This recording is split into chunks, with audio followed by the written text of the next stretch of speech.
Hello, world. Welcome back. My name is Wesley. Today I'm going to be talking about my thoughts on the movie The Wild Robot. Wild Robot is a DreamWorks production with voice talent such as Lupita Nyong'o and Pedro Pascal. And it's following a story of a robot that is crashed on this remote island somewhere with a bunch of animals, and she basically has to adapt to the situation. She was clearly not meant to be there, and it chronicles her story through the wild, meeting all of these animals. One of the more significant ones is a fox who is played by Pedro Pascal, and she also finds herself caring for a young goose named Brightbill. Thematically, the movie isn't super complex, but there are a few key themes that are explored here. The first one that I want to talk about is motherhood, which, I never will be a mother, but I thought that was a significant part of the movie. And that was because Lupita Nyong'o's, robot character, she takes in this young goose and she has to learn how to be a mother. Like, she's programmed to specifically serve people in every task that they assign her, but she ends up having to take on this task of like actually caring for somebody that is like her responsibility, not necessarily just aiding and assisting somebody else who owns her. So it's like that whole situation is twisted on what it was supposed to be. And I think the other main theme that was explored here was the concept of looking back to your past and addressing where you've come from and learning about that, addressing it, coming to terms with it, and that's the best way you can move forward. I think both of these main themes are addressed pretty well, pretty effectively. I think kid or adult is going to be able to tell those things, and I think they're going to be able to get something out of it significant that they can attach themselves to. So I thought the movie did a good job with that. Nyong'o and Pedro Pascal definitely steal the show. I think these are really high quality performances. It's not just two famous actors getting into a recording booth and showing up for a paycheck. It's like these are actual performances, not just voiceovers.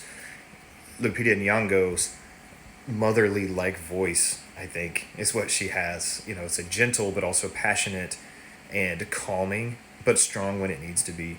I think that kind of voice that she naturally has works really well for the character. And Pedro Pascal, he's got the goofier, more upbeat, baritone kind of voice that can be really good for comedic performances, and I think that's spot on here as well.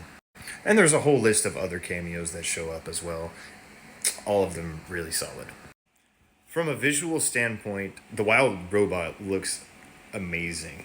The lighting looks fantastic. I think this film comes from the inspiration of Puss in Boots: The Last Wish, which came out a couple years ago, which was my favorite animated movie. I think that was 2022. That was my favorite animated movie of that year. It was like my top 20 of the year. Really good movie, and I think the animation comes a lot from that.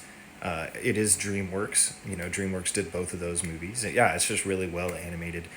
A lot of nature shots just look really well, and I think what really holds it all together is the lighting. And for me, when I see really good like cinematography, photography in movies, a lot of it has to do with just lighting that seems realistic, like from the sun, and that lights up these sets and productions that you've made to get the most out of it. So, yeah. And also just cinematography in general. It's a little different with animated movies because you're not like filming something, you're like animating it and drawing it.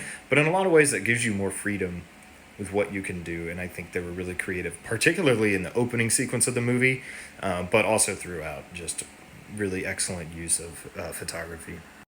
If I have any criticisms of the movie, I would just say with those themes earlier and a lot of the storytelling, I feel like it does go like somewhat deep, but I was kind of wanting more from it. Like I wanted more of an emotional impact on me, and you know, and I hate to compare it to other things, but I think that's when you have a movie like Inside Out 2 that comes out earlier this year, that I think is more insightful and more emotionally impactful to each individual watching it.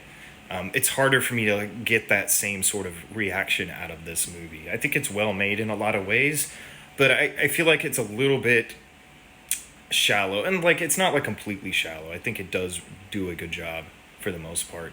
But I was hoping it would just explore some of these themes even deeper, and maybe that could have been at the expense of some of the big action scenes that kind of felt a little bit out of place in the third act. But anyway, also the villain in the movie, it kind of just comes on late in the game.